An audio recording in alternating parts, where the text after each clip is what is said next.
and then you can All right. process. I don't know if we want to give folks a few minutes to filter in. I know how that happens sometimes. Yeah.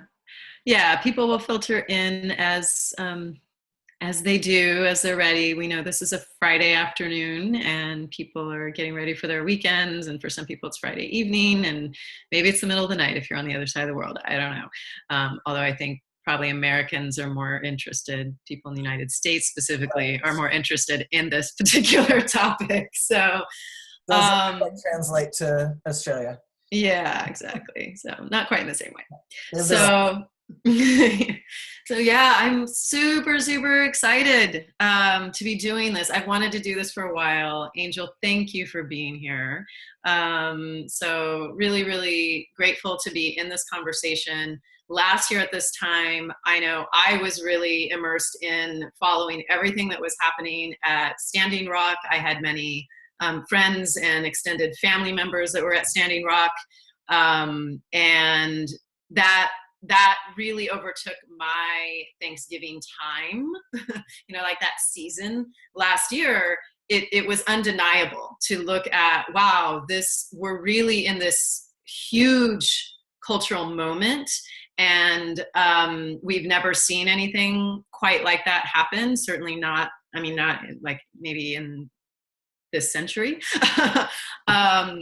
And yeah, or ever, watching these people protecting their water and their land and standing peacefully, and then being met with violence and tear gas and a really immense amount of force for something that is absolutely their right, absolutely, like beyond anybody's right, their rights to do. And also how much that led the way in terms of us looking at the bigger picture of how water rights, land rights, and things are, we're going to see more and more and more of these battles. This is not that was certainly not the only battle, even at the time. There are so many more battles. And so I really took that in and took in your teachings in such a different way, even last year, Angel, I think with all of that backdrop that was happening in this really, really important moment. And so it's been on my mind all year. I was like, I want to bring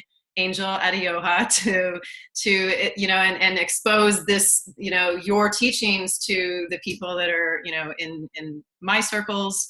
And so I just want to introduce Angel. Angel is a mixed Indigenous Eastern Band Cherokee, rooted in Kuala Boundary, North Carolina, living in Oakland, California, on unceded, occupied Ohlone land. Angel is an activist and really has been speaking out about the celebration of Thanksgiving for many years. And I've been following this. I've known Angel for like 10 years or something, and I've been really listening to Angel and learning from Angel for a long time. And Angel has been bringing this conversation up, and every year.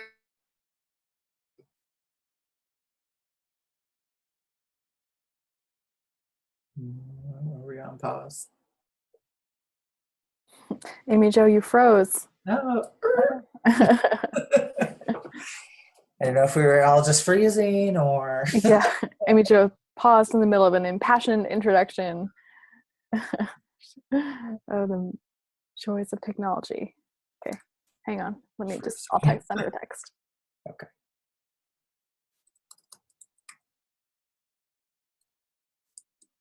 I'm going to drop another link into the list, and then so that way I don't have to be messing around with that. I'm going to probably look at my notes a bit, but it's nice to have links that other people can. Sorry about that. Yeah. Yeah, no worries. How crazy. I don't know where you lost me, but basically, I was saying you were Angel's following awesome. for a decade. Yep. Yeah, I've known Angel for a long time, and Angel teaches about all kinds of things in sexuality and gender, and around race and all of those intersections. And so I really wanted to do this class. So thank you so much for being here. I really appreciate it. Thank you so much for it's really important. Dreaming this up. I've really been.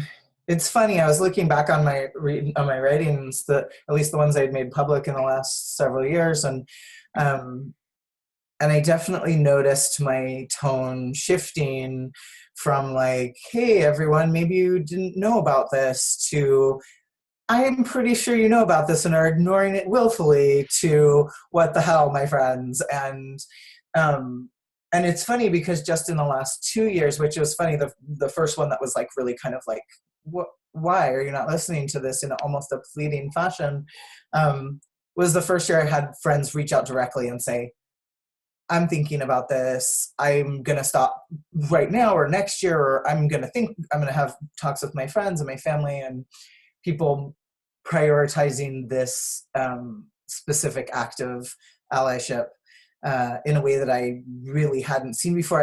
I used to tell, it's funny because Holly was one of the first people who said, hey, I've been reading what you're writing, it's making an impact. And I remember saying, I just thought I was sort of shouting into the void. Like, I was just like, ah.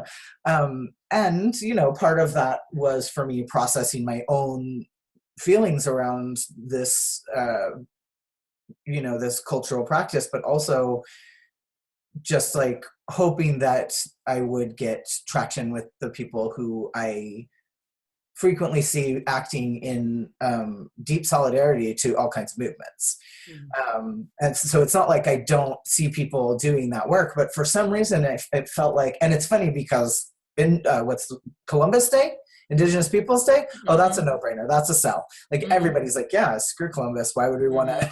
Because his statues are getting beheaded and blood dumped on them, and it's much easier to conceptualize not honoring this one person who we knew to be a genocidal, invader, colonizer, person who like documentedly did a lot of really horrible things, because he's this one individual. And we're much better at creating a narrative of villains and heroes versus looking at things structurally.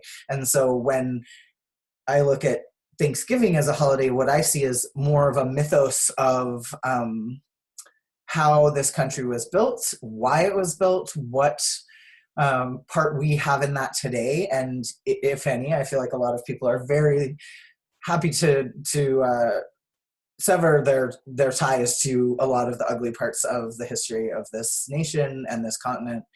But I think that in that there's a lot of people,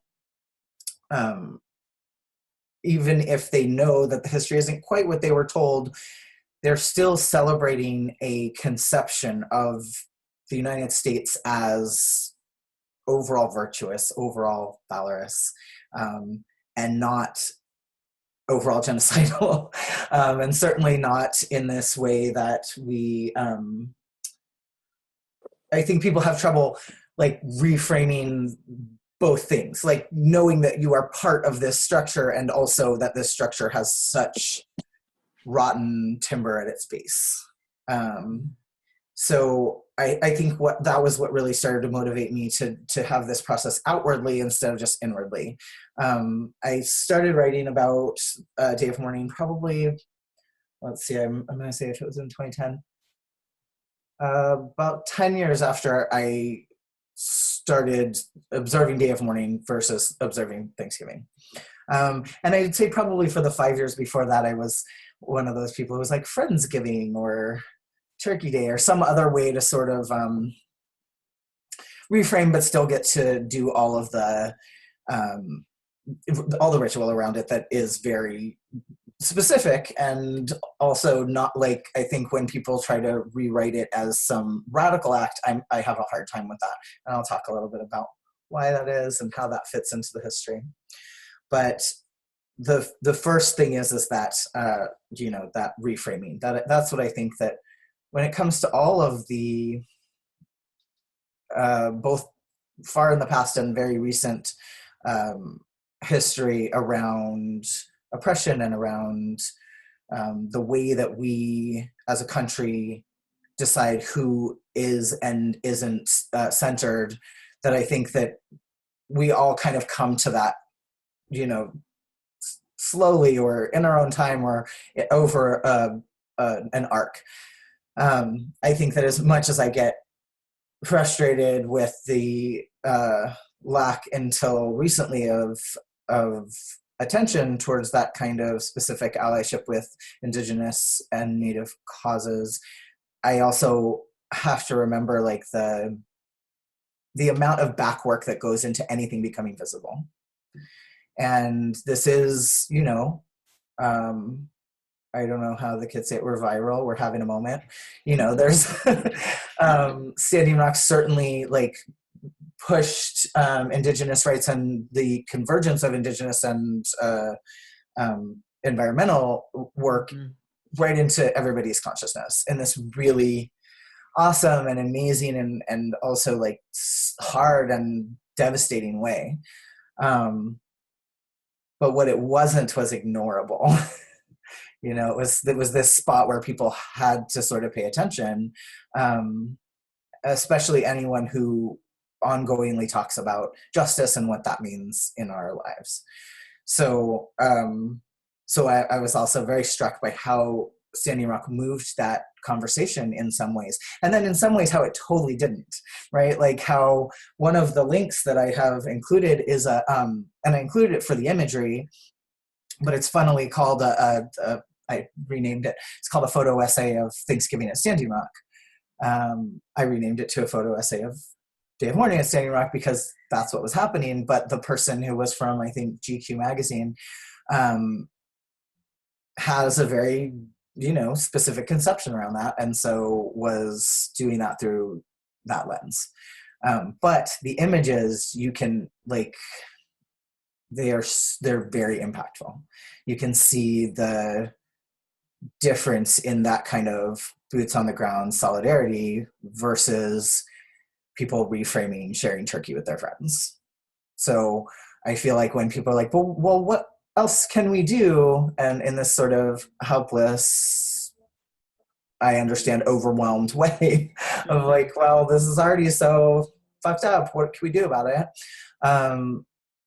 That I think showed this really beautiful template for the ways that telling truth and the solidarity that comes out of that can look.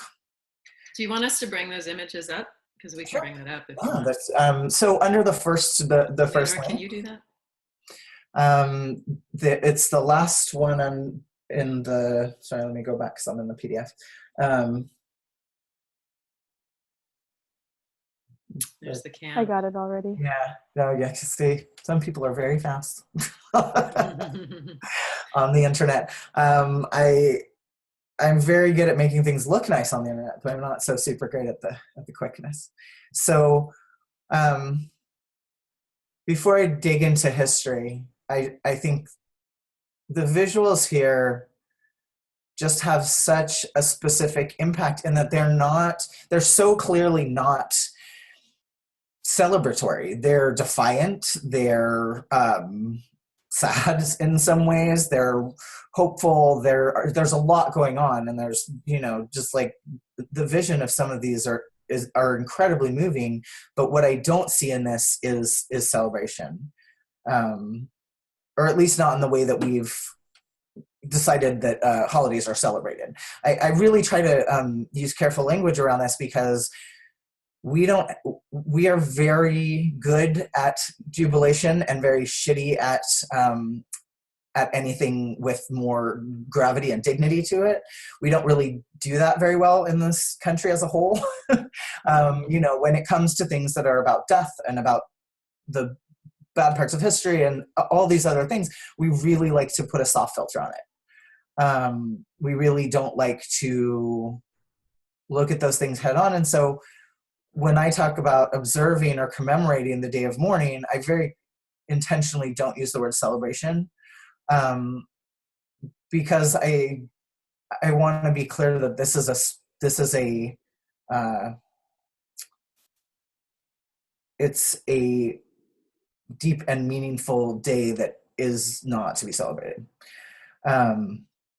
So when I'm looking at these images, I see commemoration. I certainly see like immense, beautiful defiance, especially that's one of the ones I like the best right there, right? This immovability, but I don't see celebration of of that holiday at all. And that's exactly the time when this person's shooting these photographs. It's over the 3-day weekend.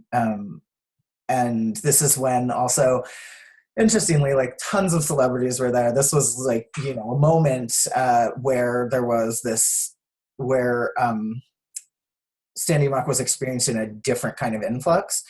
And still, you don't see, it's not people feasting because that's not appropriate.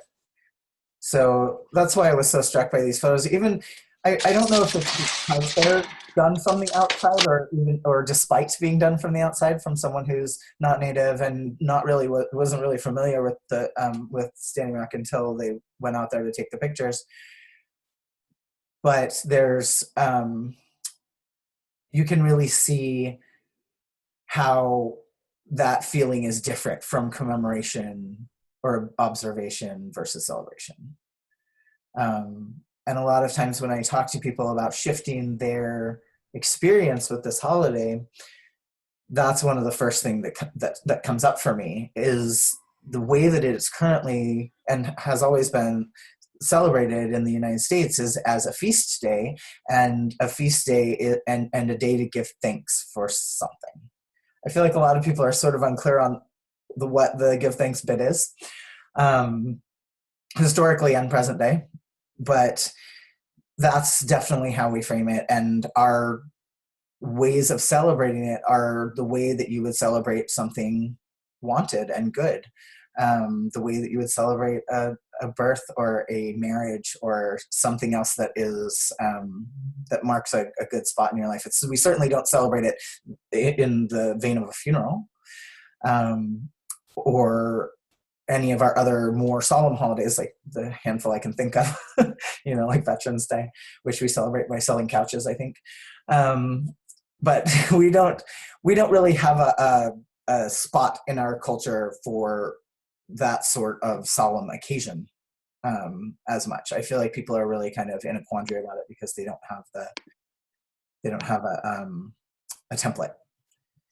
So in addition to Standing Rock bringing the eyes of the world to this incredibly important fight, which is not at all over and is definitely experiencing all kinds of movement, both interesting and horrible all the time.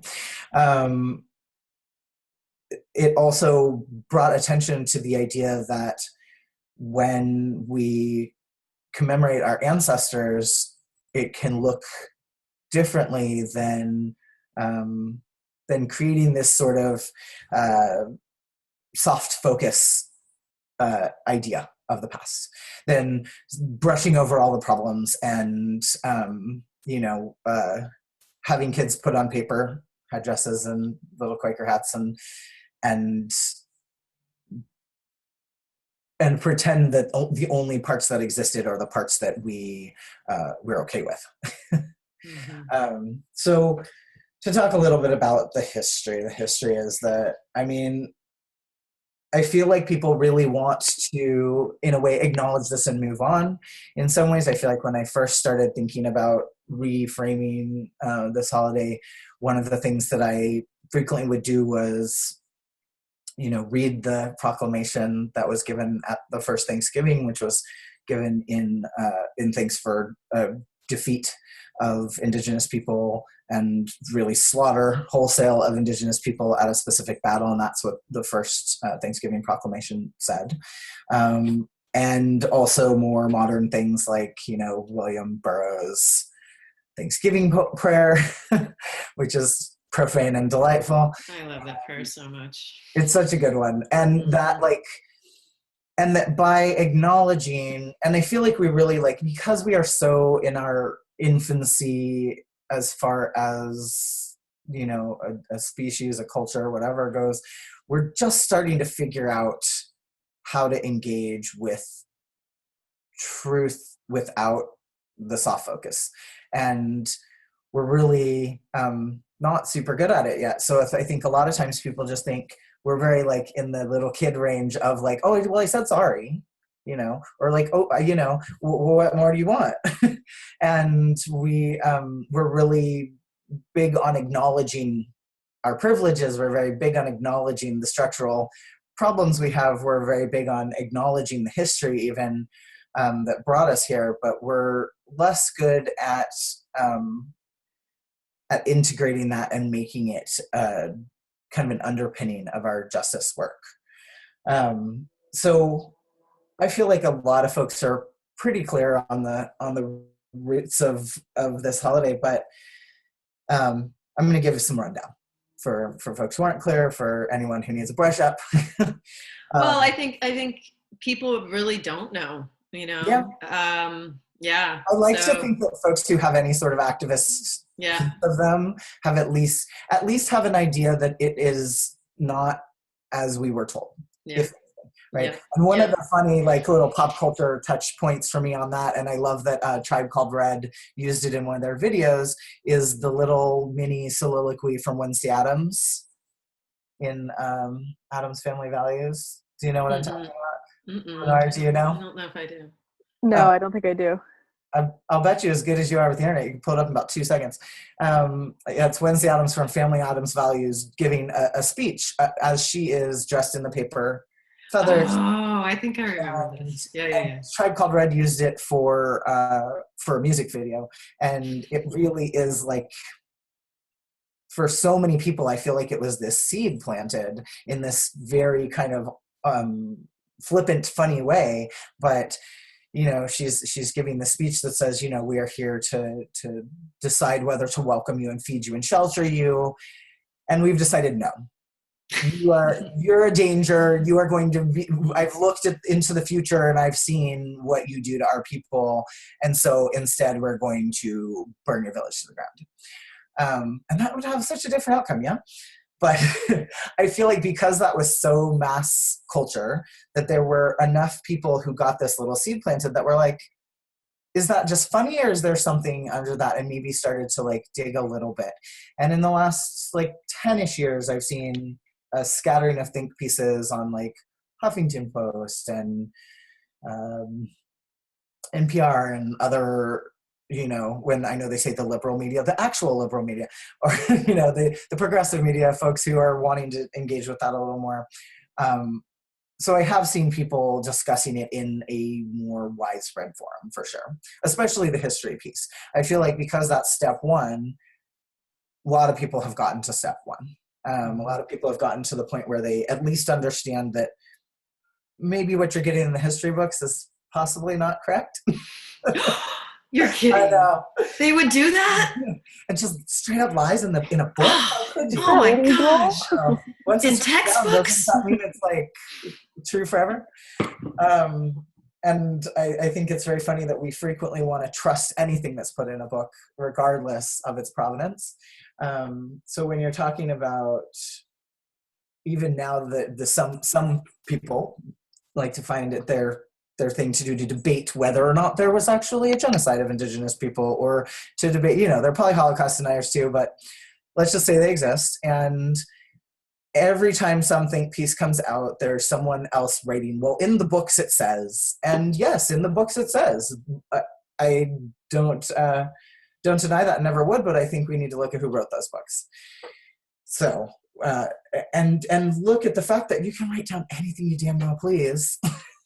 Once it's in a book, that doesn't make it, you know, the word.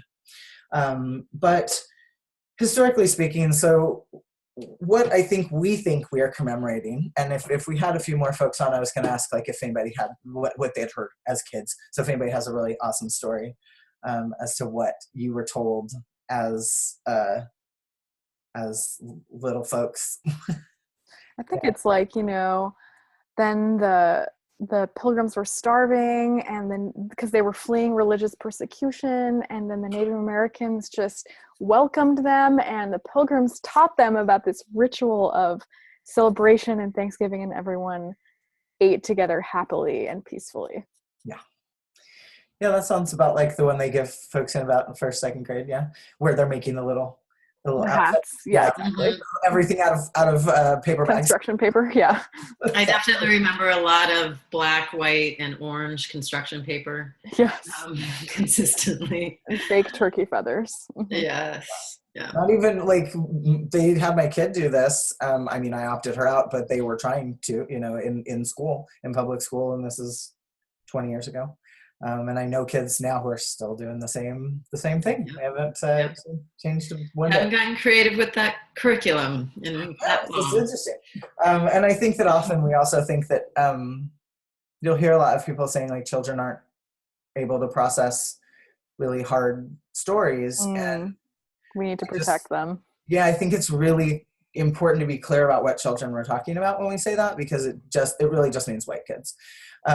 Because, little indigenous kids and little black kids and little kids who have grown up with not just talk about race, but reality about race don't get that protection, and also often have to hold these two kind of like very contradictory stories that they're being told, being told their histories on one hand from their elders and from their communities, and then being told, no, this is what really happened because it's written in your history book. So where the history of this particular holiday has its visible roots, which this is not necessarily where the celebration of this came into play in the United States, but it's definitely the tape we keep playing, which is when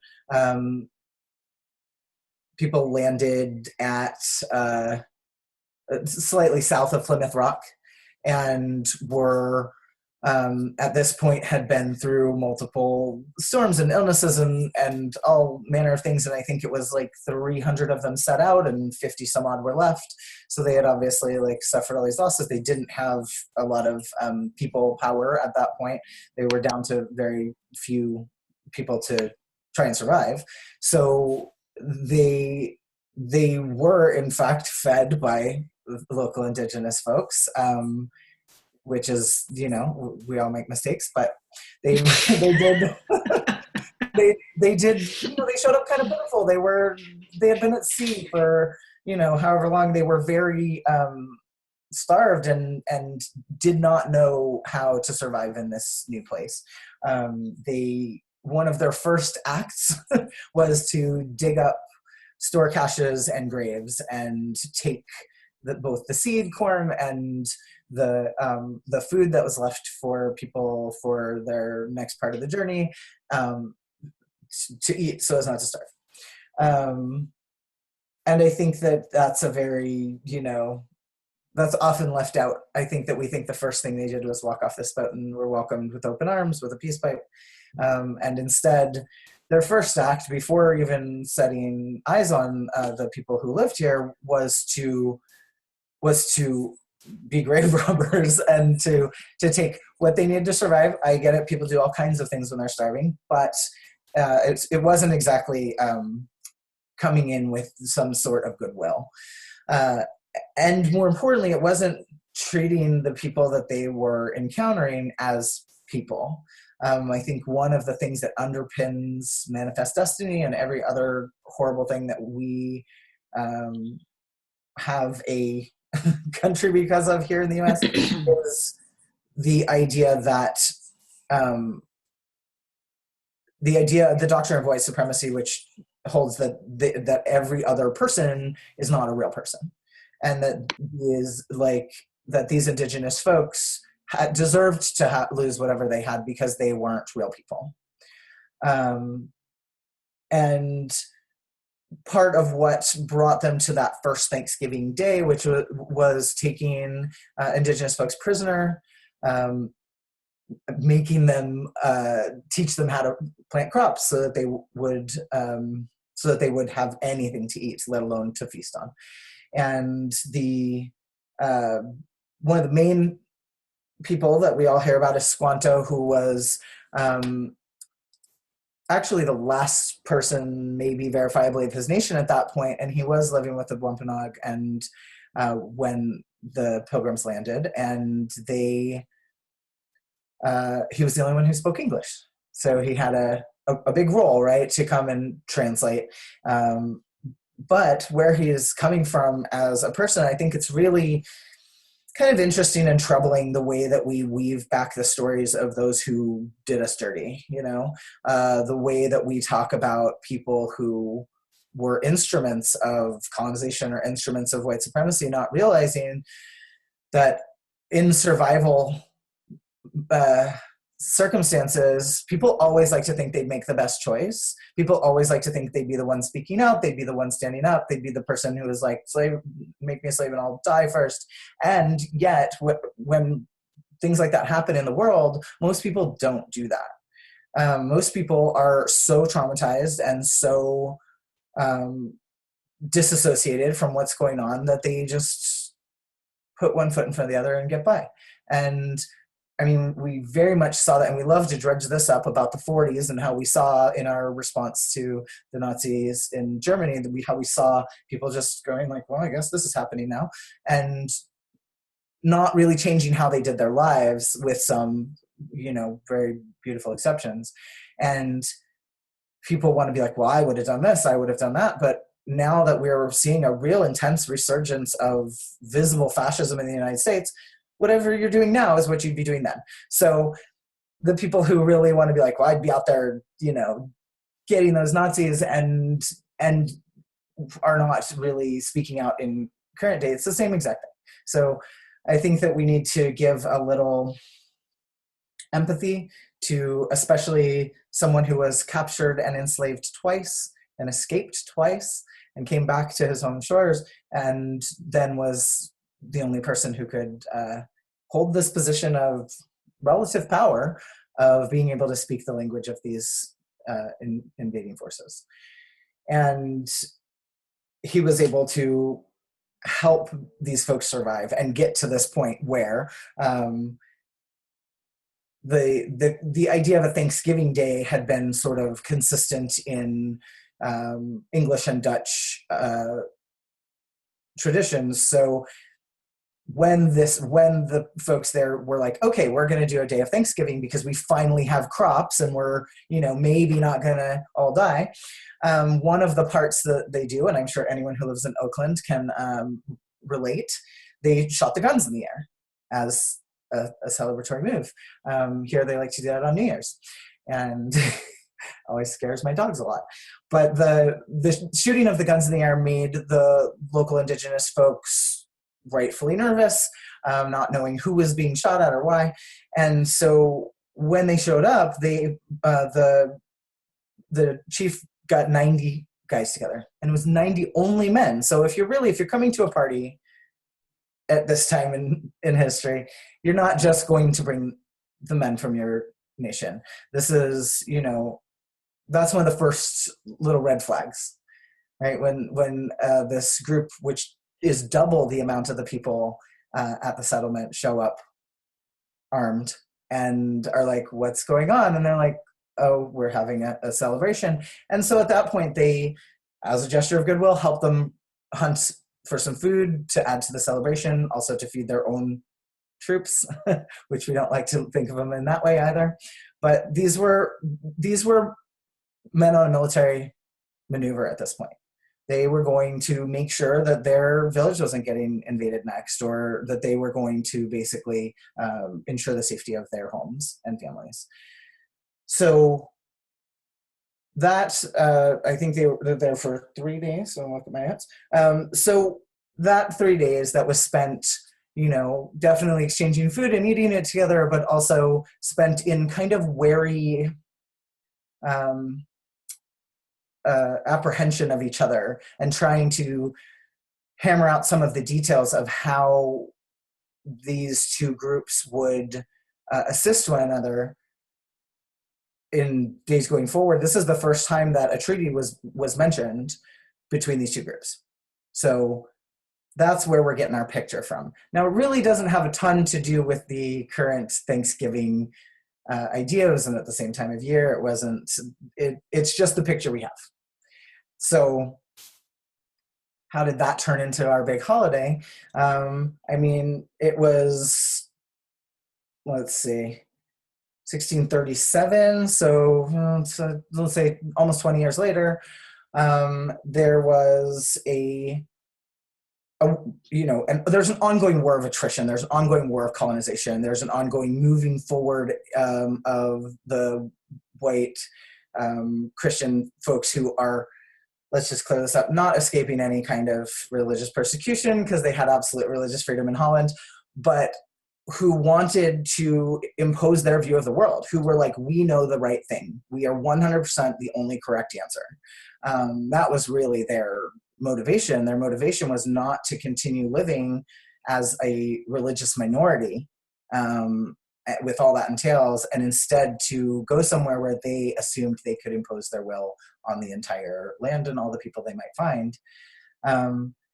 So in the war against the Pequot Nation, there was a huge massacre, 700 people, men, women, and children, no discrimination, an entire encampment and village wiped out.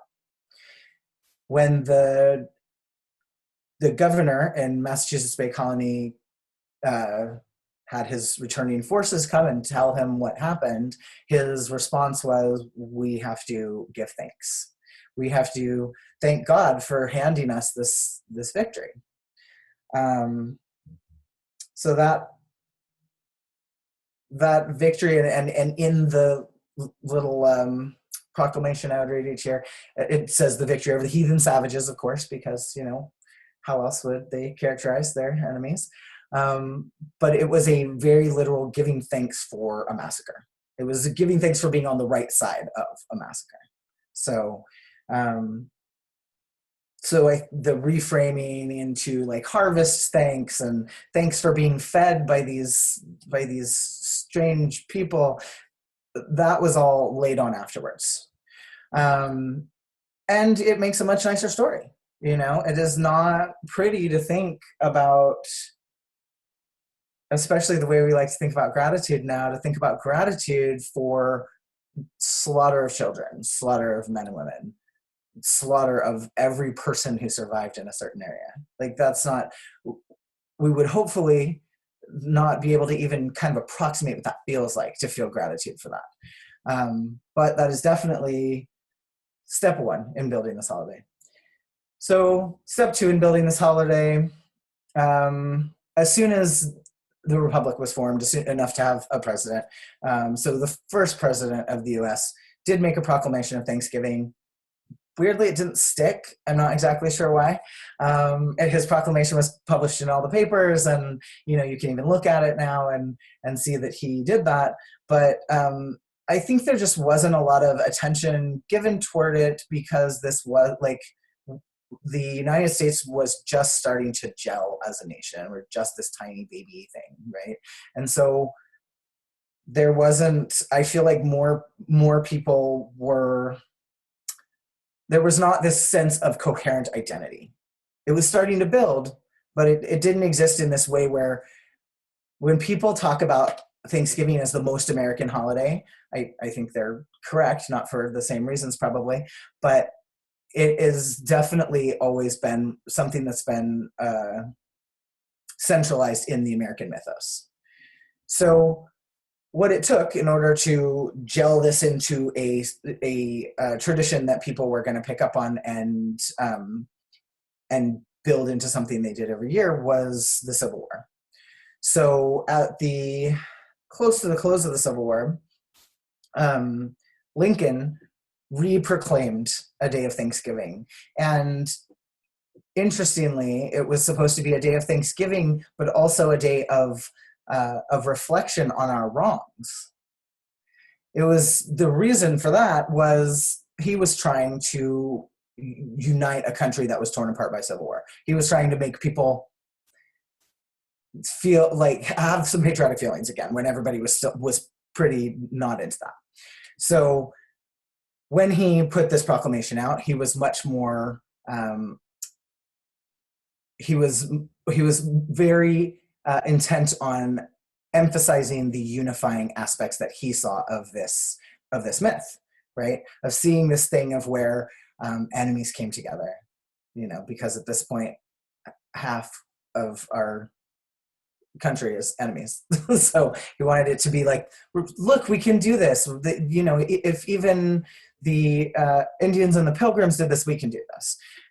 So it was very much done in the style of any fable or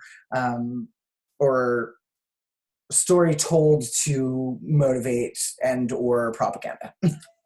Which, when a government tells you a story to motivate you, it's probably propaganda. So this was created to have a much nicer cover story, to have a concept that felt warm and fuzzy, that felt nice, much nicer than celebrating the demise of an entire people. And, you know, this is at a point when you've had most of the indigenous population either killed or displaced.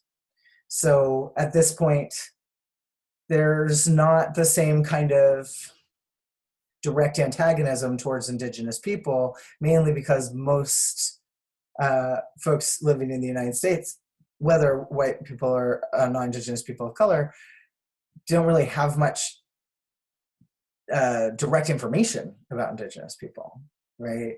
It's more a concept that very few people have hands-on with, and that becomes more and more true as we go down through the years. So I think that one of the reasons that this has been so easy to sell as the great unifying holiday, which it still is, and funnily it was a very religious holiday in its founding, but all of my youth, I thought of it as the secular holiday. I thought of it as the holiday that didn't really have a lot of God in it. And I think that part of that is building that myth. It's kind of like our myth of the United States being all immigrants. People have been really trotting that one out lately. And then someone will inevitably go, no, what about the Native Americans? And, oh, yes, except for them. But not recognizing that people were brought here as slaves, people were brought here as indentured servants, people were shipped here as prisoners. We have this incredibly sordid underpinning that we just sort of brush away when we say we're all immigrants. And so I think that it's very much in that same vein. It's a much easier pill to swallow. It's a lot nicer to think about being this united place, being this place where we have, you know, any singularity of purpose whatsoever, which is probably, if anyone sat and thought about it very long, is obviously a myth, right? Because we have such not just such a troubled history, but such an intense current. So if anyone thinks like, oh, we can just if we just sit down and have some turkey, it'll all be fine, I think people are in that comfortable space of intentional denial where they know that's not quite right. But I think that the propaganda has been super effective. It has been effective in painting this as a holiday that doesn't have some of the more cultural hegemonic aspects, the way that, you know, any of the winter holidays, pick one, you're going to alienate and leave out a bunch of people. Any of the holidays that celebrate that celebrate in a patriotic fashion this nation, the United States, has all that baggage, right? People have baggage around the 4th of July and around Valentine's Day even, which is completely created by Hallmark. It doesn't, like all of these other holidays seem to have a baggage that until recently Thanksgiving didn't have publicly. So I think it's kind of interesting that when I was a young activist in my early 20s, everybody would do like Orphan Thanksgiving or Friendsgiving or do some sort of a thing to still specifically celebrate gratitude. That's the piece that didn't get lost in it. Like there was a lot of changing of what that gratitude looked like, or even if you were someone who was very clearly radical in your politic, there was still this concept that celebrating gratitude can't possibly be a bad thing. And I think that that's one of the most common things that I hear now from folks is that how can gratitude be bad? So even in the 1860s, we had people saying this is not okay. You can't celebrate this. Always indigenous people. The first one on record is a Pequot Indian minister, William Apess. He said every man of every color should mourn this day. And he said that in 1863. So right away there were voices of dissent. Right away there were people who were not on board with this reframing. And it's sort of, I think, how the steamroller of revisionist history goes. You know, I mean, we certainly all know people who were alive in the civil rights movement. And the sanitizing of that movement is just amazing. When there are people who literally remember it, people who were right there watching it and who knew that it was not being framed that way. But we really like to paper over our pain. And the things that are unjust and sometimes seem unsolvable are easier to ignore than to deal with head on. And I feel like that is one of the reasons that so many people deal with this holiday the way they do. They acknowledge, they say, yeah, it's so terrible what happened to the Indians. That's a shame. Please pass the mashed potatoes.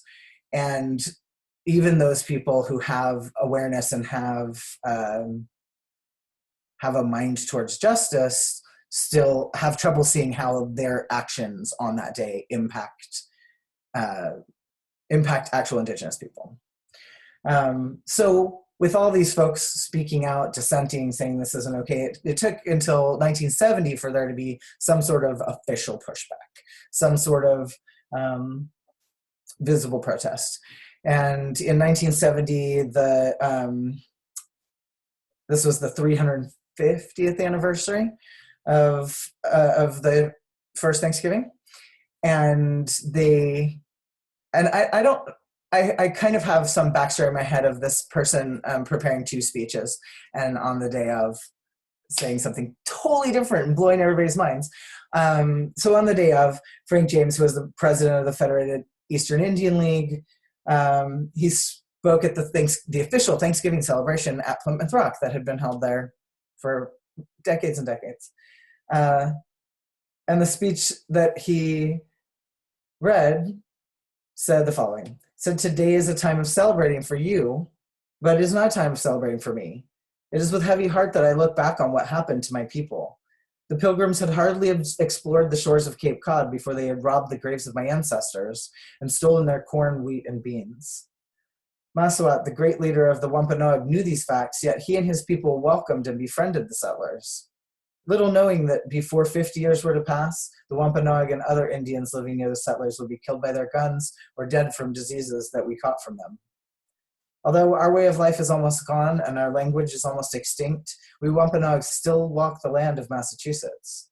What has happened cannot be changed, but today we work toward a better America, a more Indian America where people and nature once again are important.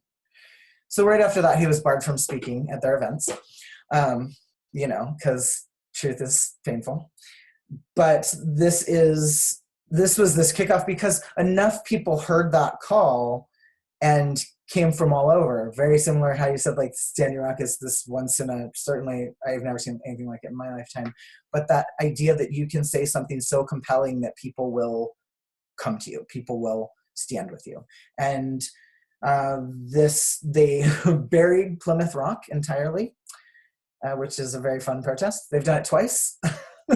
But this protest continues until now. It happens every year at Plymouth Rock. When I was on the East Coast, we went to that protest a couple of times when we couldn't make it home to our home protest, which is at Alcatraz.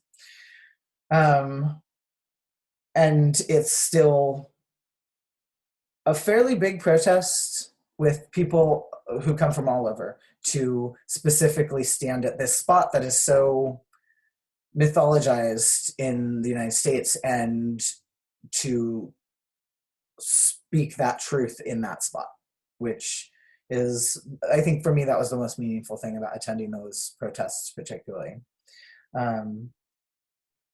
And so those protests went on. yearly since 1970. In 1997, there was a big clash with the cops. And when I say clash with the cops, I mean the cops assaulted the protesters and pepper sprayed elders and kids, and it was a big old mess, which resulted in the writing in that this protest was to be protected. That every year this protest can happen without a permit, and the streets are open to it. Now, I'm always a little leery of, the laws that are generally written and enforced by a very corrupt system, but that's a pretty cool one. And it's stuck so far. So far, it hasn't been challenged or dismantled. I know that obviously there are certainly people who would like it to be, but so far it has held. And so far there haven't been further police incursions against this particular protest. Now, 5 years after this one started, a similar protest started. I mean, this one's more of a ceremony than a protest, but it certainly exists in protest and to commemorate Day of Mourning. So on Alcatraz, the sunrise ceremony for Day of Mourning is, like I said, it feels like my home protest. It's certainly the thing that I've been maybe going to the longest as an Indigenous activist. And it is, it's in commemoration of an action that's just awesome, which was that activists from AIM took over Alcatraz and occupied it entirely and wouldn't let the Coast Guard or the Navy land. And this was in 1973. I will never forget that because it's the year I was born. So while I was born, AIM was holding down all of Alcatraz. Just amazing. And one of my favorite things, spray painted on all four sides, and it says, "This is Indian land," which is really a sweet thing to see. So in 75, this protest started at Alcatraz. And it's similar, but very different in tone to the protest at Plymouth Rock. This ceremony is very specifically not open to media, not open to photographs. There's a quality to it where it's not about the visibility, it's about the actual mourning of our ancestors, the actual commemoration of this genocide. It's very specifically ceremonial. It's and it's many nations come to it, but it is hosted by the people whose land we're on. It's hosted by the Ohlone people, and there's a feeling of like a deeper knowing of whose land you're standing on, in this way that I feel like we get super divorced from, in this paved over land, but of knowing whose guest you are, of knowing by whose forbearance you stand here. So it's a really important commemoration for me. It's something that I like kind of center my year around in some pretty big ways. And you have to get up at the utter crack of dawn.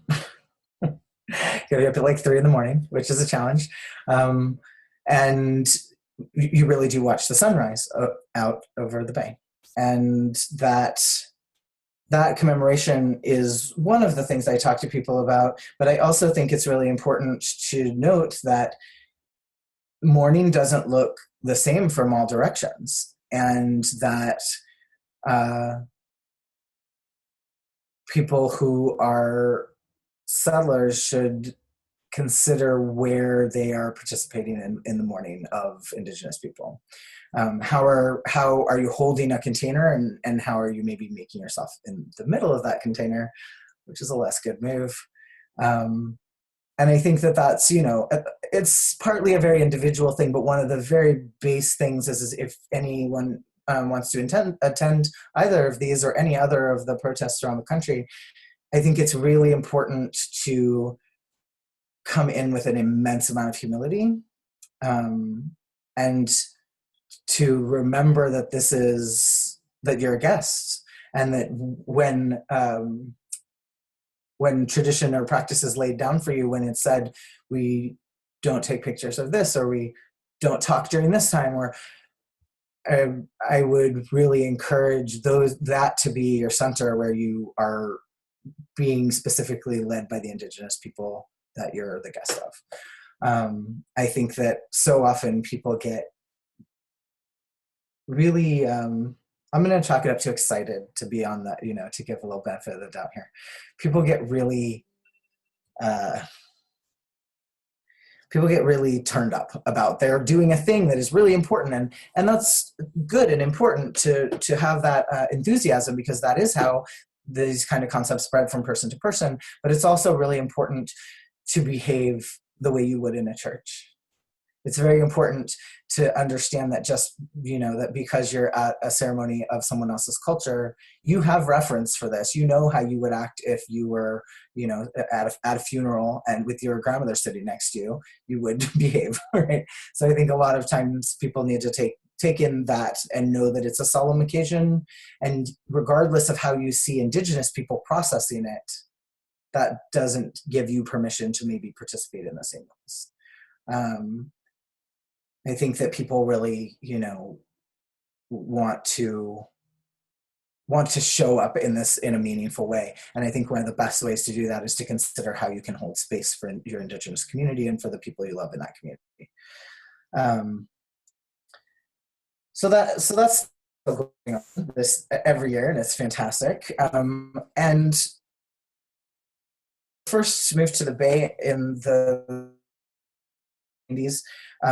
There was a big protest that's still going on, because one of the biggest shell mounds, which are the funereal and burial mounds here in the Bay Area, was being demolished to make way for a mall. So that's cool. And people's ancestors were being put into file cabinets, and it was a whole to-do. And it was it was devastating to the local Indigenous community, and very tied to the day of mourning, because this was the protests now continue to happen on Black Friday, what I like to call Buy Nothing Day. The shopping extravaganza is at the mall, and every year there are Indigenous people protesting in prayer, protesting the blind consumerism that is destroying our sacred sites. So I know that's not a Thanksgiving thing per se, but it seems so tied in to me that I always kind of consider them of a piece. And I think there are a lot of people who also do actions on the Friday after, and many of those actions are tied to justice. Not all bad buster by Nothing Day. And honestly, I feel like whoever keeps their money out of the stream that day is doing a mitzvah. So it's a good thing to not buy things that day. But if you feel so moved to support a protest, they're all over the country, and easier to find actually than the protests against Thanksgiving. We're going to get into some of the modern reasons. So I just want to jump in for a second and just the people that are on with us live, there's a chat function we forgot to tell you at the top you can use. So if you just click your chat at the bottom, if you want to make any comments about anything that Angel's talking about, or if you want to ask questions, Angel's going to take some questions in a little bit. So definitely feel free to pop anything into the chat there. Yeah. So. And actually what a good segue, because I was just about to say, so if folks, I can't see anybody's, the cameras seem to be not doing their whatever. They've turned their cameras off. They're being you guys shy. don't want me to see your faces. Well, fine. I was going to ask for a show of hands, but that wouldn't help me out very much, would it? Because I think that one of the things that I've seen as a real arc for people in doing any kind of talking about this is getting some awareness around this history. Then what? Right? And I think that for for the groups that I tend to hang out with and the people I know, it's usually been how can we radicalize this? In the same way that I know at least 5 people who have a Fuck the 4th barbecue every year. Because again, how can we radicalize this thing that's happening around us in our culture? And because of that, of these secular, like, oh gosh, a word just fell out. The patriotic nature of that holiday, I feel like, people co-opt it in various ways. It doesn't tend to rile anyone too bad. Everybody just goes, yeah, either you are for it or you're against it, but in either way, eat some ribs. And I think like I think that my question to folks around that is like how have, and this might be a rhetorical question because nobody might type it, but you might. But how have people reframed this holiday, either in the past or currently, in a way that acknowledges the history, but doesn't, but continues to celebrate? So, yeah. So Supa says, aren't there any ongoing or annual fundraisers or visibility events around the holiday? So we talked a little bit about that. Also, there are some links in at the top of the list. I'm going to drop them back at the bottom too, so that folks can look at that. The second link is just a PDF smushed together of the public Facebook notes that I've published about the Day of Mourning, so that if folks can, want to see sort of like where I was coming from with that. Can one of you pop that link in again? Because anyone that's come on after can't see it. They can't zoom up. Okay. For some reason, yeah, like when I came back on, I can't see it now. So important. We'll just drop it in every so often, pop it in the there. thing that goes across the bottom. There we go. The no thanks resource list. Yeah. So I think that one of the I feel like I'm in the dark now. I have skylights, and so I was like, oh, it's so nice and sunny, and now I don't know if anyone can see. That's actually better. That's a little better. So you need good lighting on you. My outside. So that question for me is really based in my own arc and my own experience, but also my conversations with people that have evolved over the years about this holiday. And I think that, I still have friends who call it Potluck Thursday, and even further pulling themselves back. I feel like it used to be like, oh, Turkey Day. That's really nice. I'll read this out loud. Or AJ can. Oh, sorry, I was muted. Yeah, no, go ahead and read it out loud. Then people on the recording will get. Yeah. So Nora said, last year my brother and I walked out of our extended family Thanksgiving during my aunt's gratitude piece. We came back and talked about Standing Rock and how fucked it is Thanksgiving. How fucked Thanksgiving still is, even with acknowledging genocide. And I think that that's the part where I feel like people are sometimes a little wavery in their arc. I know I was. Especially, and here's a part that is sort of an interesting intersection, especially as oppressed folks, right? Especially as as queer folks and non-Indigenous people of color, and hell, even women, as people who are consistently holding up so much in our society. Opportunities to celebrate are valued in a whole different way. I feel like if you're asking like a white cis dude to give up a holiday, like you have everything, who cares? But I feel like people who have tenuous relationships with their family of origin, or people who have no family of origin, and so they've built up these ways to connect with their community that feel really meaningful, have a different sort of weight when they're talking about removing a tradition, and not replacing it with a different celebratory tradition, which is really hard for us to get our heads around. And I think that sometimes I'm able to make that bridge with people by talking about other traditions that hold sorry, the chat's right over your face. There we go. That hold, that are commemoration of dire events. You know, it's easy for me as someone who is half Jewish to talk about the way that correlates maybe to Yom Kippur, you know, where you're talking about the reason that like a day of mourning is a day of fasting in my house. And the reason that is to be bodily and physically aware of loss. And we struggle with that societally, especially as like, you know, we all like to eat our feelings.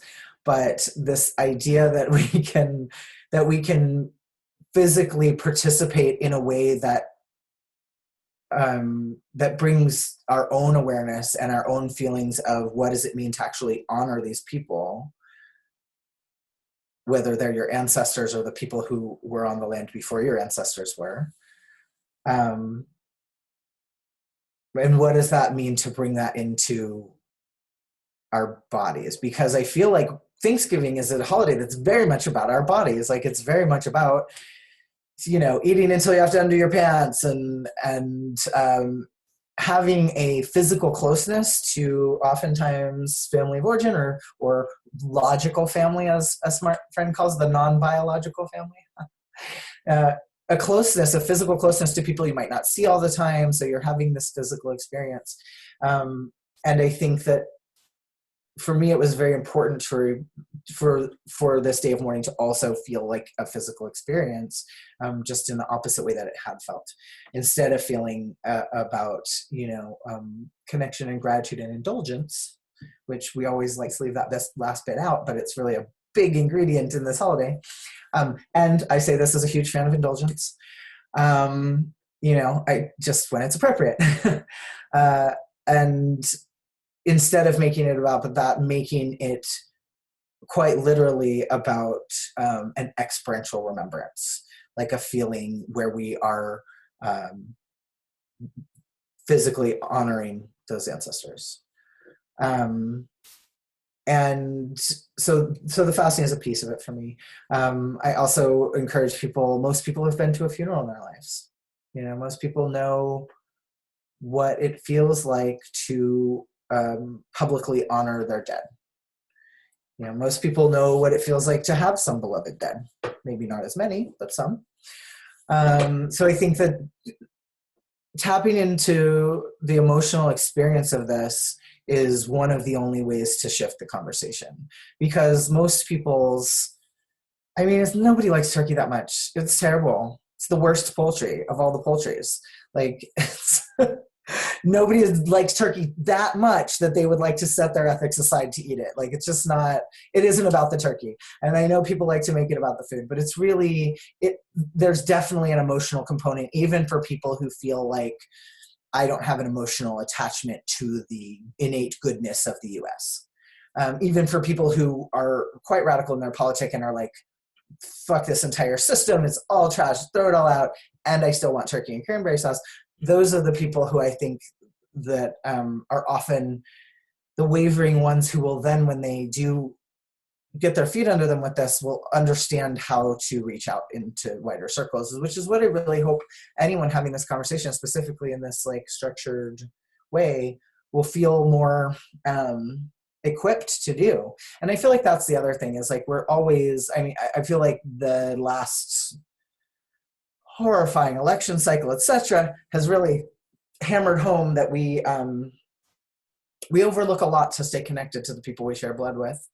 And we all hopefully have a point at which we cannot do that any longer. We all have a point at which it becomes not worth it to continue in a tradition that is actively harmful. And that point is different for everyone, for sure, but I feel like, I'm not even going to say his name, Voldemort, our 45, it has really shown, like, it's like flipping on some fluorescence and all the roaches and all the rats, it's like a very illuminating experience. This incredibly polarized political atmosphere we're in is really shining some lights on where people's lives are and what we will tolerate and why. And I think that deciding how that we will interact with either family of origin or coworkers or anyone else who is just sort of like not even in a concept of any kind of social justice, just how to have that conversation with the rest of the world. And that's why I think people digging deeper is so much more impactful than, however many people are going to watch this. It is, each one of you signed on is a little pebble in the pond. And my hope is that ripples and ripples and ripples, and that it reaches way more people than the folks who either are watching now or watch later.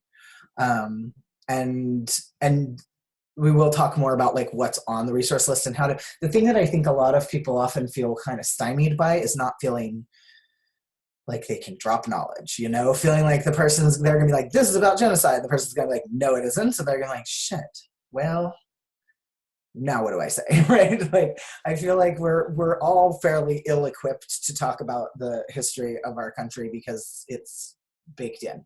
It's absolutely part of the program for us to be ill-equipped. And so really by these sort of like peer-to-peer community-led type of learning is really the only way to sort of circumvent that the plan that they have for each of us, which is to just, know enough to sketch a rough outline about cherry trees and never telling lies and how the very nice Indians gave the very lovely pilgrims some corn and now let it all go because that was hundreds of years ago. But never forget 9/11, just so we know which ones we're going to keep and which ones we're going to get rid of. But that this way that we, paint everything with the broad brush of myth and then don't really give, not even just kids, like this is true in college history classes unless you have a great teacher, right? This idea that that someone who, a group of someones who eliminated vast swaths of humans is not an unreliable narrator. Like, that someone who committed atrocities in order to gain all their wealth is trustworthy. We have a lot of cognitive dissonance as a country because of that. Like we can talk about, well, we have to have respect for the founding fathers and know that they were all people who owned other humans. This is like, so of course we have cognitive dissonance. Of course we have a hard time making those things match because they don't match, because it doesn't match. So when we're coming to the spot of, okay, it doesn't match, now what? And I'm going to try to keep short why I think the reframing doesn't work, but we'll see. I might meander a little. The idea that that a tribute to and celebration of genocide can be rebranded is a hard pill for me to swallow. I think that the reason that it works here is because Indigenous people, we are a very, very small portion of the population. We are, depending on who you're counting, somewhere between under 2 and 3%, right? So most people, how that study came out from Time about how most white folks don't have any non-white friends, which is, what? So crazy, right? But true, because you're talking about not just, the bubbles we live in, and you're certainly not talking about our queer worlds, you're talking about every day, the rest of the country. And I promise you, if most people don't have a Black friend, when you're talking about a much larger portion of the populace, they certainly don't have an Indigenous friend. And if they have met anyone Indigenous, it has been in a circumstance where they probably have power over that person, where there's definitely a deep imbalance. So expecting that to result in some groundbreaking truth is a fool's errand. Which is why I have so many friends who've been like, well, but my Indigenous friend always comes to Thanksgiving and loves it. Or I know that they celebrate Thanksgiving on the res, or some other thing that conflates assimilation with choosing to celebrate the genocide of people who aren't your people. And I think that people also don't realize that the forcing of assimilation is the reason for that celebration. It's not a lack of knowing the history. It's not a lack of having your elders tell you this is not what's right. It's because forced assimilation is one of the biggest threads of Indigenous identity in the United States. When we went from invasion to outright slaughter to relocation, where you're talking about the Trail of Tears and other forced relocation projects, you're talking about, again, massive amounts of people dying, to the boarding schools, which kinder, gentler genocide, courtesy of the people who were like, oh, we just can't keep just killing everyone, we're just going to strip people of their entire cultural identity.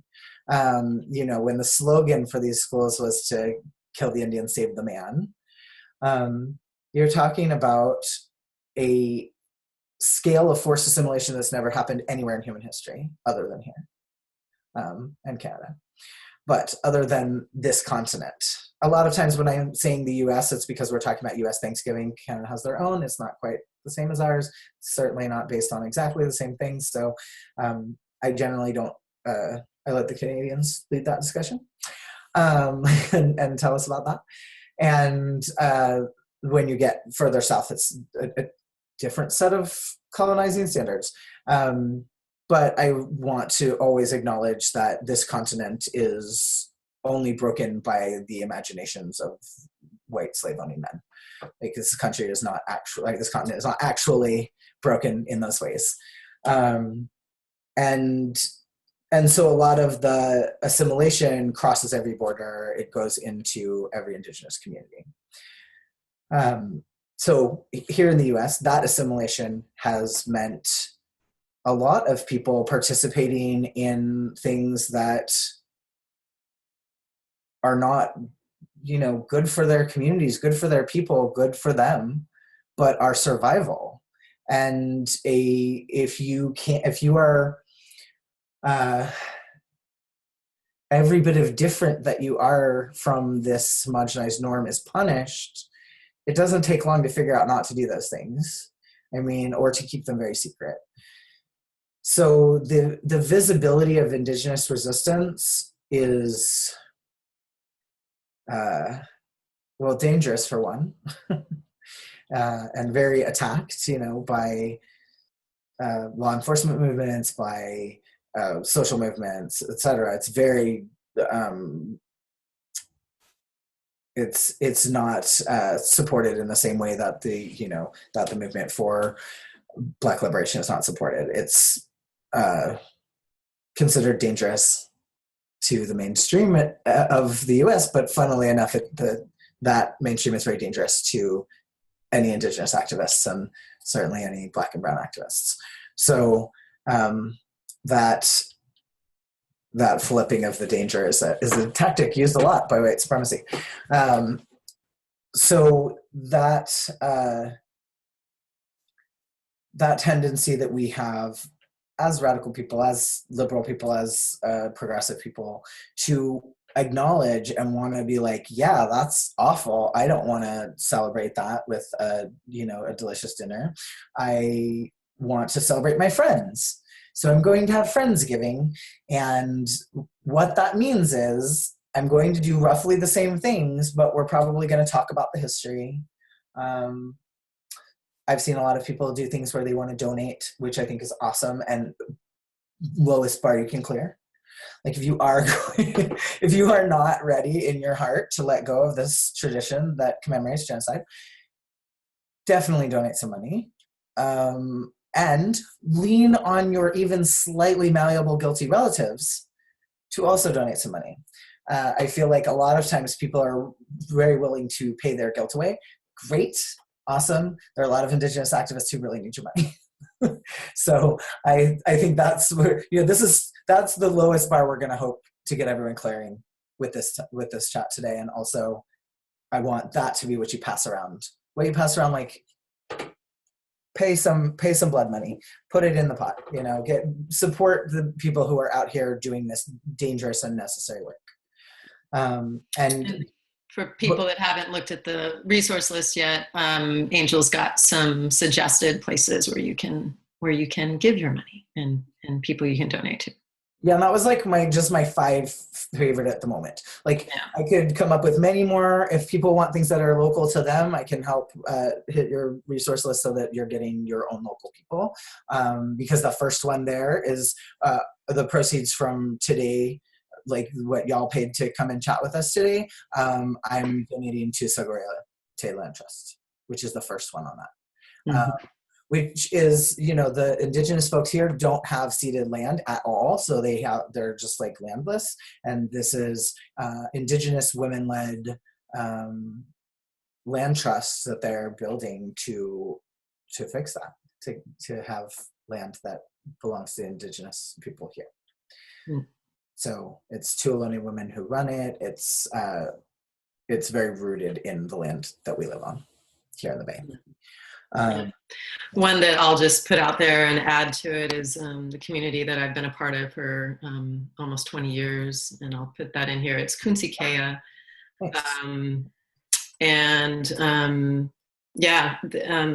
My teacher, Beverly Little Thunder, was able to get 101 acres of land in the mountains of Vermont. And so I think those acres are being put back into the hands they should be put in. That land is going to be put in trust, and it will always be used for Indigenous ceremony. And that is what happens on that land. And so for people that don't know about Quinsickea, you can add that one. Or if you're on the East Coast and feel like you want to donate somewhere out there, add that to the list. Yeah, amazing. And I feel like that's just like it is with any grouping of activism. It's a moving target. There's always some place that is going to need your money. Like, even I know Standing Rock is falling behind in our memories and all, but people are still fighting those legal battles. This is taking a way to kind of wind its way through the courts. There's definitely still a need for support there and so many other places. So I'm really a big fan of putting that money into your community of Indigenous people. I think that it is like there's a specific feeling to pay back to the people whose land you stand on. Yeah. That's really important. Yeah. So I'm getting an eyeball on time. So the last thing about shifting that away from a reframe. So the concept that we can, by our wills and with our wonderful politics, even if we are very smart and tuned in and know everything about intersectionality, is to me it's also a function of the system. This is a function of white supremacy and a function of a manifest destiny to think that any one of us can rename such an act of violence and make it not violent. It's very much, to me, in the vein of listening to the survivors of violence. It's very much in the same line of believing survivors. Instead of thinking like, oh, well, it's not that bad if we do this, or we can change it if we do that. Instead, just sitting with the fact that it's not easy. This is not going to be easy. It's not feel good. There's just no element of that in this. And I think that the more that people understand both the past violences done against Indigenous people on this land and the current violences done against Indigenous people on this land, the less it should feel okay, the less you hopefully will want to engage with a holiday that is what it is marking. Regardless of what we paper over, that root is still there. So I really do encourage people are like, what about my harvest festival? What about my friends getting together? What about we have a free day off work? I get it. However, what I would encourage is to make that day dedicatedly one of observation, of mourning, of, thoughtful prayer, if that's what you engage in, going to a ceremony, doing something that marks that day. I also encourage people to fast if their bodies can handle it, or if not, do it the Jewish way and eat a little snack if you're older and firm. I'm both, just kidding. But give yourself ways to participate that feel meaningful, without papering over. And have your harvest festival another day. Get together with your folks that weekend and say, the reason I'm not celebrating this day is because this day marks the mourning for the genocide of the original inhabitants of this land. How's Friday? Right? Like, I feel like there are ways to move our actions instead of reframing them. There are ways to not water down the import and meaning, and not have the hubris to think that any of us can rewrite this violence, that any of us can erase it by being great activists or by only hanging out with the most woke, mindful people. Like, that's not, I've definitely come to see that that's not enough, and I hope that other folks will come to see that as well. Excuse me. So I mean, I am curious. I think you've raised a lot of really helpful pieces in terms of like the nuances and why this holiday can feel important to people, in terms of feeling connected to family. Many of us have strained relationships with family of origin, and of course holidays can exacerbate that and accentuate it, and it also it can provide this like thread of connection or this maintenance of this relationship in some way. So what do you recommend, I mean, in terms of raising this conversation, like Nora gave a great story about raising that with her family, ostensibly a family that's, probably maybe wasn't that open to that, or maybe wasn't following what was happening at Standing Rock. And, that's not really their jam. So, I know in my family, there's a lot of like actually political consciousness in my siblings. And we have a mixed heritage, the colonized and also indigenous heritage. And, and that feels complicated in some ways too. And then, and so then there can be this like point of pride sometimes around that heritage. And then yet there's this place where I watch them stop. I watch my sister, one of my sisters in particular, really stop. Mm-hmm. So I'm curious, I'm grappling with this myself and how to, have that consciousness be bigger and grow, and, how I want to situate myself with it and with them. Yeah. That was sort of a convoluted question, but. No, but I get what you're saying about the, I think that especially, if it's folks who have Indigenous heritage who, first of all, I don't tell Indigenous people how to celebrate this day or commemorate it. That is such you and your conscience. I have plenty of Indigenous friends who celebrate in a very typical way. I also have plenty of Indigenous friends who are total rednecks. That's not, we're not a monolith. But what I would encourage is that folks, especially who have any sort of passing privilege, folks who have a little more, who have access to whiteness and white spaces to leverage, that it's our responsibility to be the tip of the wedge. That we, I don't want to say must, because obviously we mustn't, but there's what feels to me an ancestral obligation to take more of that on, to be the responsible party in that, because there's not a, because we have an escape hatch that our darker cousins don't. Yeah. So because we are given that, modicum of safety, I feel like it's absolutely our responsibility to use it to benefit the people who are impacted daily by racism. And I think that one of the ways that I really encourage people to go about stepping into this, and I know this might be a little, this is kind of why we talked about this with scheduling.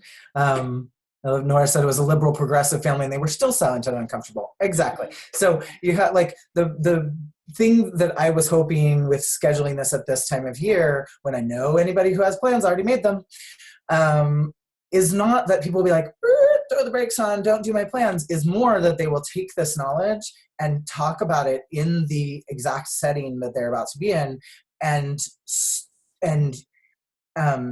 invite the people that you are sharing this knowledge with to co-strategize with you how to do better. And I think that when you invite someone, you say I want to do better, will you help me? How can we do better together? People are very disarmed by this. What are they going to be like? No, I don't want to, fuck you, I'm not doing better.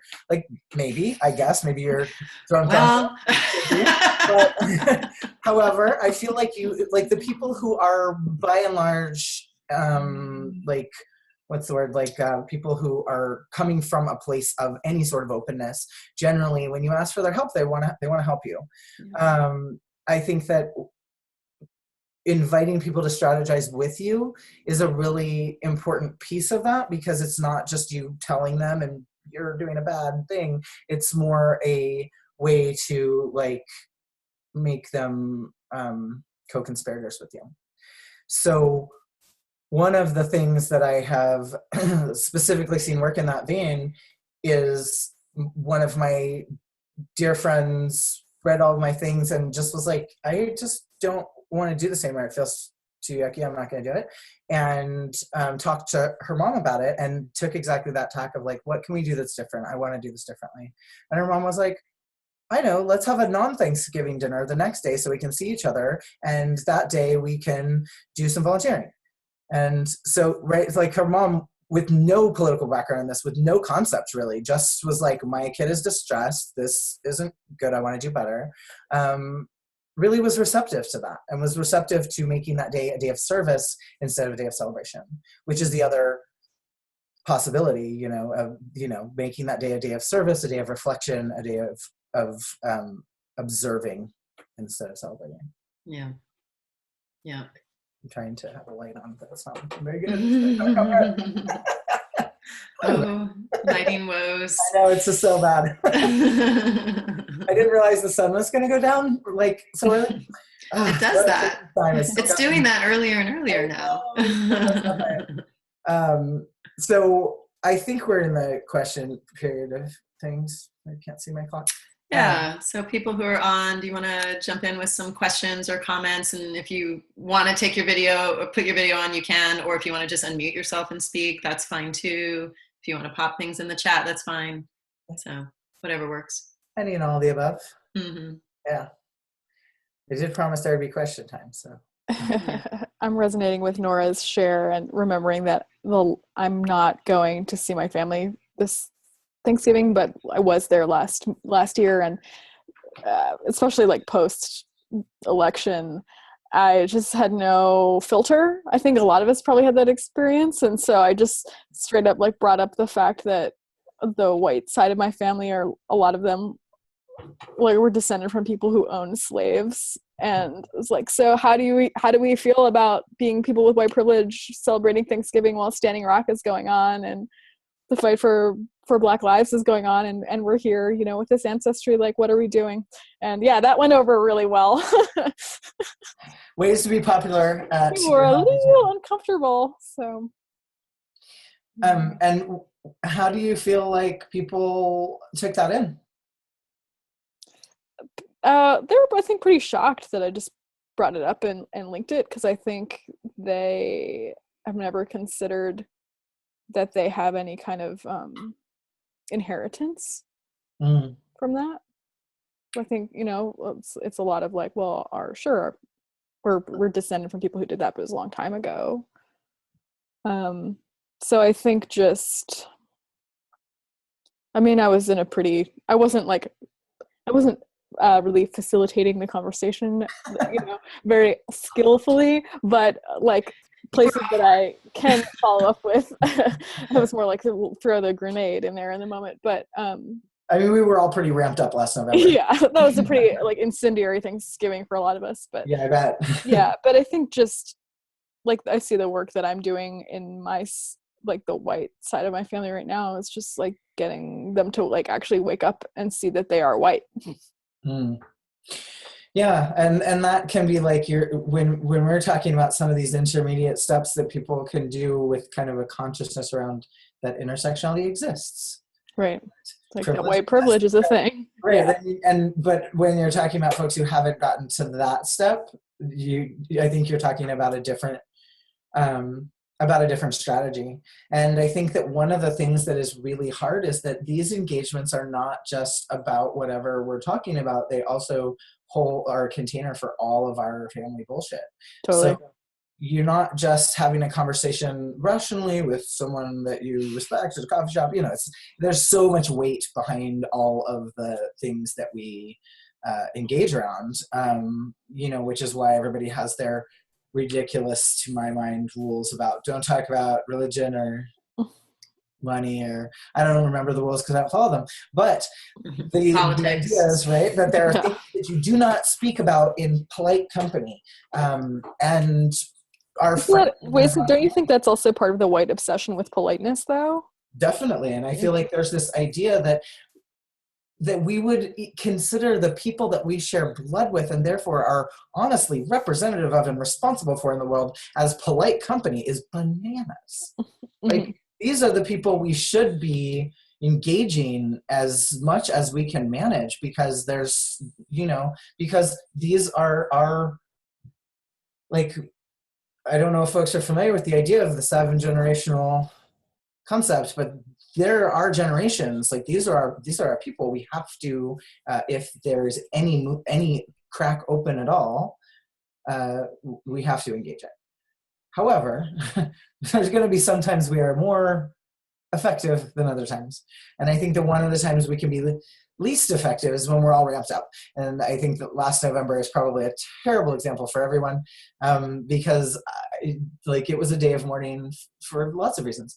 And everyone was very stressed out, upset, freaked out, all the things. Not that anyone's any less so this year. We're all that, plus we don't have insurance. However, I think that if you do a little of the back end work, not in the presence, and have a script, have a plan. I think this is good also just for interpersonal stuff. When I try to coach people through interpersonal stuff, the thing that I will often say is have a planned response. Don't let somebody pull you up into this emotional turmoil. Just have a planned response. If the planned response isn't taken in a receptive fashion, pull yourself back, try again later. Or in many cases, I feel like people have to say, like, I'm not coming to that, and here's why, and I love you guys and I want to see you, and can we have dinner the following day, or can we make a plan in October, or maybe we can start really liking Halloween. I don't know. People do try to offer up alternatives when they have decided that this is past the ethical point they want to go, even if they're going to discuss about it. But I think if you're not at that point and you're engaging with people who are just at like the level of white privilege, I don't have a silver spoon in my mouth, which is a hard level to engage with sometimes. I think that you have to have really, you have to look at it this way. You are the person with all of the information. That means you're having a very uneven conversation, right? So they are immediately going to be defensive. They are immediately going to be denial. They're immediately going to be like, no, no, no, no, no, no, no. Because they don't even have that information that you're starting with. I feel like a lot of times, the reason that we used to do the Thanksgiving prayer by Burroughs is it something you can pass around beforehand? And this was when I would say I was a little more mixed and I was still in contact with my family of origin. Like, this was me trying to bridge those gaps, right? And one of the ways I was trying to bridge those gaps was to give people information before you're sitting at a table face-to-face aggravated. Give them something that they can feel like they're coming equipped, even if they disagree. Because I feel like that feeling of being blindsided, unequipped, and like, really just throws people into a tizzy. And they're probably not going to hear a lot of what you have to say, even though I totally respect your reasons for saying it. You need to sometimes get that out. But if you're at the point where you're like, I would actually like to have this be a conversation where this person takes some of this away, the more prep work you can do, the better, the more you feel able to, unfortunately, abide by those white conventions of politeness, the more likely you are to be heard. And being strategic about familial things is really hard tightrope to walk. But I also think it's super valuable, and it actually serves you in all kinds of ways. It really helps to establish boundaries and, make more of that change you want to see. Thank you. Anybody else? Who else wants to jump in? Now you've got and we're going to queue up Burroughs' Thanksgiving prayer, because I think we've said it a few times. So right. So Lenore, can you do the Wednesday Addams piece after the Burroughs piece? Yeah. So here's how we're going to end it beautifully with some in your face art. You have to queue it up and get past the ad. So if you want to set that up. Yeah. So yeah, I know not too many people showed up live, which, we expected. That's Friday. Yeah. And, we had about 10 people sign up, and, there's obviously resistance around this topic. There's obvious reasons why it feels hard. So I'm really grateful for the people that did decide to sign up. And as Angel said, it's pebbles in the water, and it's like each of us can then do something a little bit different and affect other people and help people to understand more about this as well. So yeah, no pressure on the few people that are on live, but love to hear from you if you want to say anything. And otherwise we will queue these things up and we'll close out with that. Yeah, why don't we play them, and then if anyone else has a burning thing, they can drop it in at the end. All right. Sock it to us. Screen share. Give her a second. Oh, yeah. So I was a radio DJ when I was younger, and I remember when this recording came out, and I used to play this on the radio all the time. Love this so much. I just realized I need to share the audio. Hang on 1 second. Yeah, that's the problem I always have, is how to share the. Yeah, I'm really glad you guys are doing this, because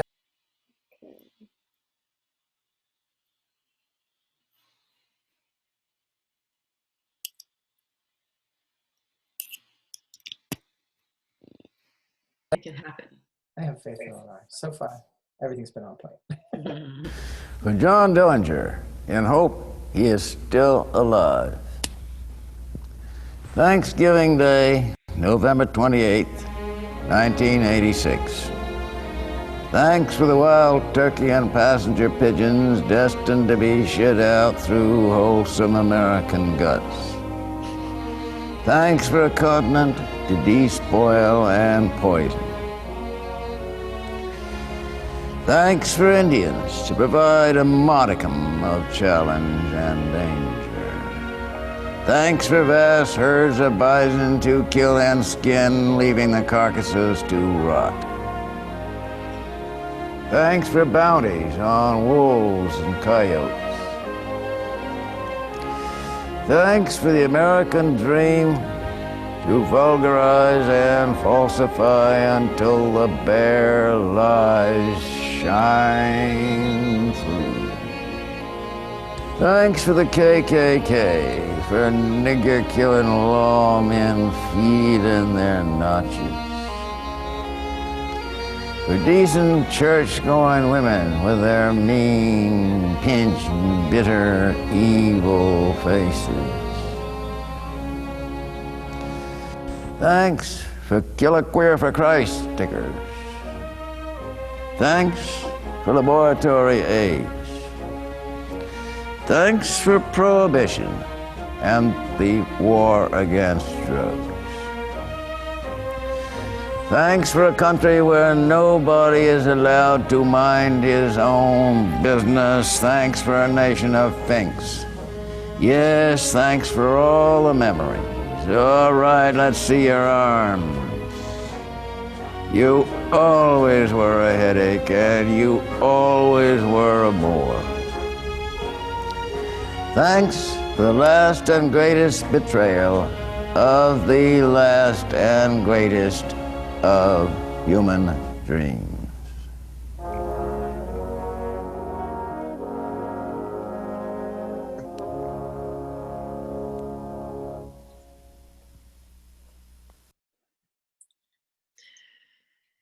Well said. I was Work trying of to art. see what year that was written, but I know the video. He says 1986, so I'm, and I know that his recording of it came out, I believe, in the late 80s. I could be slightly off on that, but that would be around the time that I became aware of it. Yeah. All Pretty right. epic. All right, I think, Can you go full screen on that? yeah, I'm hoping this is the correct place to start, so we'll see. Oh, shit. Make a nice buffet. We lost the race with Farmer Ed. Eat us 'cause we're good and dead. White man or red man from east, north, or south. Chop off our legs and put them in your mouth. Eat me! Sauteed or barbecued. Eat me! We once were pets, but now we're food. We won't stay fresh for very long. So eat us before we finish this song. Eat us before we finish this song. I am so glad we invited the Chippewas to join us for this holiday meal. Remember, these savages are our guests. We must not be surprised at any of their strange customs. After all, they have not had our advantages, such as fine schools, libraries full of books, shampoo. How? I am Pocahontas, a Chippewa maiden. An Indian. Enough said. And I am Running Bear, betrothed to Pocahontas. In the play. 20 grand for summer camp. He's Mr. Woo-Woo. We have brought a special gift for this holiday feast.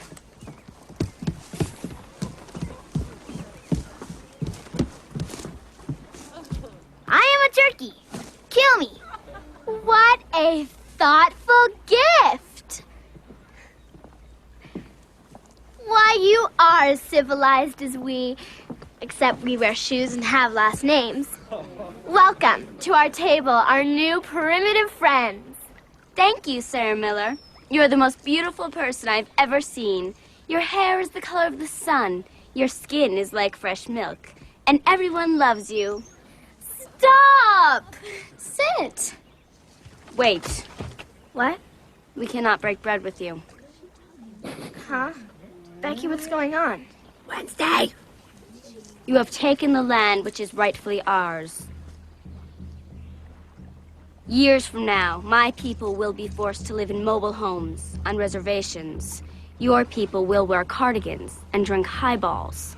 We will sell our bracelets by the roadsides. You will play golf and enjoy hot hors d'oeuvres. My people will have pain and degradation. Your people will have stick shifts. The gods of my tribe have spoken. They have said, do not trust the pilgrims. Especially Sarah Miller. Gary, she's changing the words. And for all these reasons, I've decided to scalp you and burn your village to the ground.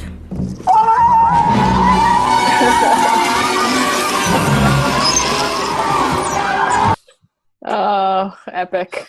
It's just a classic. It's classic. Oh my God! I don't Well, think if you I've really seen want to this have since it fun, came look out. up the. I'll drop it in the. I'll drop it in the thing. The Tribe Called Red music video that uses that, because they really took it to the next level. Nice. Awesome. All right. Well, we have about 5 minutes left. Does anyone want to jump in with any comments or thoughts or questions or not? Everyone's just thinking really hard right now. It's like laughing my ass off over here. So Yeah. No, I don't know how to put a link in, so I'm gonna just tell the name of it to Lenore. But it's called "Burn Your Village to the Ground" by Tribe Called Red. If you want to drop it in there for people's edification, it's beautiful usage of that little passage. And maybe we can one more time drop the links in for everybody. Watch that on YouTube.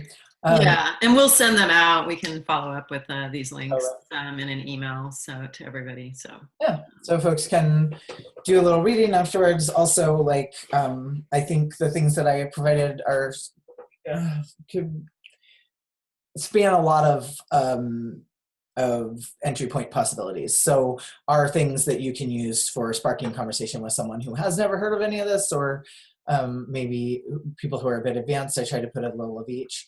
And I think, again, send out links. Say, hey, I really want to talk about this over dinner with you. Remember to like pat it with some kindness, because that makes people listen. And yeah, and give people a chance to feel a little informed when you drop bombs on them at the table. But drop bombs on them at the table.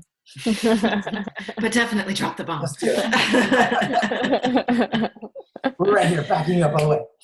Yeah, so it was just really awesome to go from feeling like I was absolutely screaming into the void to people being, even if it's a small amount of people, being eager to talk this out a little and get a little more information and be the ripple in the pond. And I'm really, instead of talking about manufactured gratitude for terrible things, I'm really grateful for all of y'all. And I'm really thankful to AJ and Lenore for putting up with my incredibly crazy life right now and lack of good communication skills. And I hope that it was still what folks needed it to be. And I'm really grateful for the opening up that people are willing to do. Yeah. Thank you, Angel. I've really wanted to do this with you for a while, so I'm really glad See you again next year. We made it happen. Yeah, maybe we'll do it every year, and maybe next year we'll have 20 people or 30 people. Who knows? Everyone will bring friends. Yeah. Then we'll start live streaming it into the family Thanksgiving. Perfect. So we're like a bomb. Okay, everyone, a bomb is about to be dropped. Yeah. Just watch. I'll be like, so before I come home for Thanksgiving, y'all have to watch this webinar. The stream has to go static, like we're taking it over. Yeah. Yeah. So, yeah. Thanks for culture jamming with us. Yeah. So Supa says thanks. Thank you for showing up. Thank you, Angel, for continuing to really bring this conversation forward, because it really needs to come forward. And thank you for being a model for me for how to do that better. Yeah. So and of course, I have really to appreciate it. I have to shout out to my partner Karja, who is like the silent partner in all my rage, and who is like immensely smart about these things too, and has always sharpened my analysis.